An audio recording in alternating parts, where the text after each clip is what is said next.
Պարոն Ռուբինյան, օպերատորներ սկսում են։ Պարոն Ռուբինյան, երբ որ Նիկոլ Փաշինյանը ազգային ժողովից խոսում էր եւ այնպիսի արտահայտություններ արեց, որը ձեր սահմանած բարեվարկության կանոնների շրջանակի մեջ չէր մտնում։ Կզցնել բառներ օգտագործել, ինչու չընդհատեցիք։ Որովհետեւ ոչ ոքի ուղիղ չվիրավորեց։ Ընդդիմությանը վիրավորելու ուղիղ Չէ, բայց ոչ մեկին հասարակական վիրավորանք չհասցվեց, դրա համար չընդհատեցի։ Ի տարբերություն իդեպ ընդդիմադիր գործիչների, որոնք երեք առնվազն մի քանի անգամ վիրավորական արտահայտություններ են արել, նույնիսկ անեծքի պաշտոնական բացումը արեցինք ազգային ժողովի նիստերի դահլիճում, երբ որ ուժեղ Հայաստան խմբակցության անունից ելույթ ունեցողը պաշտոնապես անիծեց մեզ եւ մեր սերունդներին։ Բայց ինչեւ է օրինալ լինեն նրանք։ Հիմա երբ որ արդեն ծափահարում են, երբ որ կատողոպոսի անունը Ավազանյանով չեն ծափահարում, դմդմփացնում, դրանք տարբեր բառեր են։ Ձեր մասն է, երբ որ Ավազանյանով է կոչում, դուք ծափահարում եք։ Չէ, մենք ծափահարում ենք իրենց դմդմփացնելու։ Մենք սիրում ենք որ իրենք։ Հիմա ուզում եմ ասեմ, այդ ամեն ինչը ավարտեց, երեք Փաշինյանը վերջ դրեց այդ պրակտիկային ընդդիմություն իշխանություն։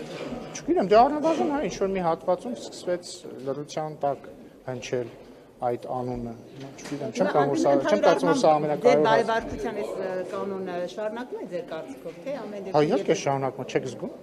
Ամեն ինչով։ Երբ ներողություն կարելի է ազգային ժողովը այդ հայտարարությունը չեցրեց, մեծ աղմուկ բարձրացեց վիկաբար։ Էդ էլ էսպես էին կոնկրետ վիրավորել, որ դուք ասում եք ոչ մեկին։ Բա հիմա ինչ, այսինքն հիմա ձեր ասածը ի՞նչն է։ Անձնավորված էր, ասես դուք սրիկայաբար էս ինչ։ Իհարկե, էլի, հարգելի գործընկերներ, ասում եք ձեր վեհապարը պիղծ է, բայց դա կոնտեքստում է, չէ՞, ասում է ձեր վեհապարը, որը Աստծո առաջ ուխտ է տվել լինել կուսակրոն չի եւ հետեւաբար զբաղվում է պղծությամբ, հետեւաբար պիղծ է, դրա ի՞նչն է վիրավորան։ Ինչու վարչապետին չարեցիք նկատողություն եւ նույն պիղծ բառի համար արվեց նկատողություն։ Որովհետեւ կոնկրետ այդ դեպքում պիղծը բնականաբար վիրավորանք չէր, գնահատական էր մի մարդու, ով Աստծո առաջ ուխտ է տվել չզբաղվել անառակությամբ եւ զբաղվել է պղծությամբ։ Պղծություն չի, երբ որ բարձրաստիճան հոգեվորականը Աստծո առաջ տրված իր ուխտը կուսակրոն լինելու խախտում է, դա պիղծ բարի, պղծություն բարի, դասական, ներող, դե կթողեք ավարտեմ։ Սրիկայաբար բառը գնահատական չի, դա արդեն վիրավորանք է։ Գնահատական չէ։ Լսեք, ես հասկանում եմ, որ Ազատություն ռադիոկայանը դարձել է Էդգար Ղազարյանի փաստաբանը, ինչը շատ բան է խոսում Ազատություն ռադիոկայանը։ Ինչու պիղծ բառը կոնկրետ այդ կոնտեքստում չի համարվում վիրավորանք, շատ պարզ, որովհետև խոսվում է այն մասին, որ բարձրաստիճան հոգեվորականը խախտել է Աստծո առաջ տրված իր ուխտը եւ զբաղվել է պղծությամբ։ Ինչու է սիրիկայաբար բառը վիրավորանք, որովհետև սրիկաբառը վիրավորանք է, հենց տենց, չգիտեմ, բառարանը բացեք, կարդացեք ինչի է վիրավորանք։ Այսօր Ռուսաստանի պետդումայի նախագահն եթե չեմ սխալվում հայտարարություններ հնչեցրելու, այսպես էր ասել, հենց այդ տերմինը օգտագործել էր ցինիկաբար, իր խոսքերն է մեջ բերում, ասում է Հայաստանը ցինիկաբար օգտվում է ԵԱՏՄ-ի այդպես հա առավելություններից, այդ միջոցներից, բայց միևնույն ժամանակ ԵՄ դեպի այսպես քայլեր անում, ասում է ավելի լավ է իրենք մեր այդ անկեղծ լինեն։ Սրա վերաբերյալ ինչ կարող եք ասել եւ քանի որ արդեն Նիկոլ Փաշինյանն էլ, հա, հենց կառավարության ծրագիր ներկայացնելիս ասաց, որ առաջիկան պատրաստվում է, ինչ որ ժամկետներ կան, հստակ երբ է այդ դիմումը պատրաստվում։ Անկեղծի մասով մենք չափազանց անկեղծ ենք եւ մենք միշտ ենք անկեղծ եղել, մենք չէ, որ որևէ բան ենք անում Ռուսաստանի Դաշնության հետ հարաբերությունները վատթարացնելու համար, հակառակը մենք ամեն ինչ արել ենք եւ շարունակում ենք անել նորմալ բարիդրացիական բարեկամական հարաբերություններ ունենալու համար այս կոնտեքստում ես կարծում եմ, որ հայկական տնտեսվարողների դեմ կիրառվող անարդարացի եւ անտեղի սահմանափակումները չեն համապատասխանում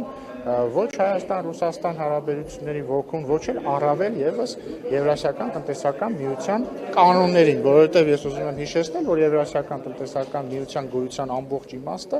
ապրանքների ազատ շարժն է եւ անմաքս։ Իսկ ստեղ մենք գործ չունենք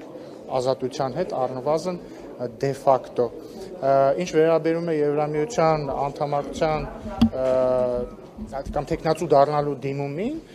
հայտնի փաստ է, որ հենց մեր ԵԱՏՄ գործընկերներն են մեզ ամեն ջանում, որպեսզի մենք դա անենք մի պարզ պատճառով, այսինքն ինչու այդպես ստացվում, որովհետև նրանք անդադ ասում են, որ մենք պետք է հանրակրվե անցկացնենք, իսկ հանրակրվե անցկացնել Եվրամիության անդամակցության հարցի վերաբերյալ հնարավոր է միայն երբ որ այդ հարցը ձևակերպված լինի եւ այդ հարցից բխող հանգամանքները հայտնի լինեն, այսինքն հնարավոր չի ուղղակի հանրակրվե անել։ Ուզում եք դառնալ Եվրամիության անդամ, եթե դրան հարակից գործողությունները արված չեն։ Դրա համար հանրակրվեն հնարավոր կլինի անցկացնել միայն այն բանից հետո, երբ մենք դիմենք Եվրամիության անդամակցության համար, ստանանք համապատասխան արձագանք, ստանանք համապատասխան դրական արձագանք, ստանանք համապատասխան ավելի հստակություն քայլերի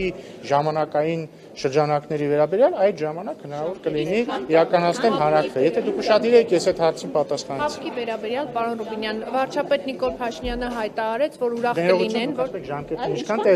այ հենց հաշվի առնելով, որ այդ հարցի պատասխանը դեռ չկա, դրա համար հիմա հնարավոր չի անել հանրակրվե։ վարչապետ Նիկոլ Փաշինյանը հայտարարեց, որ ուրախ կլինեն, որ հապկից Հայաստանին հեռացնել, Պեսկովն էլ արձագանքել էր եւ նշել էր, որ Երևանն ազատ է իր ընտրությունների հարցում եւ իրենք կարող են դիմումը ներկայացնել։ Մենք այսպես թե այնպես գիտեինք, որ Երևանն ազատ է ընտրության կայացման հարցում եւ ընդհանրապես Երևանը այսպես միշտ ազատ է լինելու իր ընտրության իրականացման հարցում։ Հարցը, այսինքն հիմա ուզում եմ հասկանալ, ինչ տարբերություն կա, հեռացնենք, թե մենք դիմումը կտանք եւ դուրս կգանք։ Մենք ազատ ենք։ Ինչու չենք։ Ինչպես իրավացիորեն նշել է հարգարժան պարոն Պեսկովը, Հայաստանն ազատ է իր ընտրության հարցում։ Բայց ինչի՞ չի անում, սպասում ենք։ Որովհետև Հայաստանն ազատ է իր ընտրության հարցում։